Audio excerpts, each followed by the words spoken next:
चर्को गर्मीमा कक्षा कोठामा पर्याप्त पंखा नभएको भन्दै भगवानपुर गाउँपालिका 1 स्थित रहेका बालासुन्द्री माध्यमिक विद्यालयका विद्यार्थी आन्दोलनमा उत्रिएका छन्। गर्मीका कारण कक्षा कोठामा बसेर पढ्न समस्या भएपछि विद्यालयमा लिखित निवेदन दिँदा समेत माग सम्बोधन नभएको विद्यार्थीहरूको गुनासो छ। समस्या समाधानका लागि विद्यालय प्रशासन र गाउँपालिकाको ध्यानाकर्षण गराउँदा पनि व्यवस्था भएपछि आन्दोलनमा उत्रिनु परेको उनीहरूको भनाइ छ। विद्यार्थी धीरज यादवले गर्मीका कारण कक्षामा बस्न कठिनाई भइरहेको बताए। हामीले विद्यालयमा लिखित निवेदन दिएको छौँ तर गाउँपालिकाले पनि चासो दिएन, त्यसपछि बाध्य भएर शान्तिपूर्ण आन्दोलनमा उत्रिएको हो उनले भने। विद्यार्थीहरूले कक्षा कोठामा तत्काल पर्याप्त मात्रामा जडान गर्नुपर्ने, विद्युत व्यवस्थापन सुधार गर्नुपर्ने र गर्मीका कारण प्रभावित पठन पाठन सहज बनाउनु पर्ने माग गरेका छन्। विद्यालयमा लामो समयदेखि व्यवस्थापन समिति गठन हुन नसकेको भन्दै विद्यार्थीहरूले तत्काल समिति गठन गर्नुपर्ने माग अघि सारेका छन्।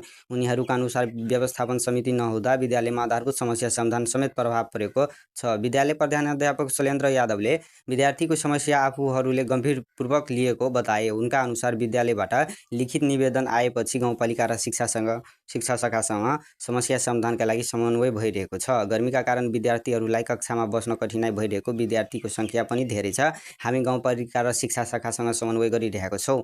2 दिनभित्र पंखा र आवश्यक व्यवस्थापन प्रयास भइरहेको उनले भने।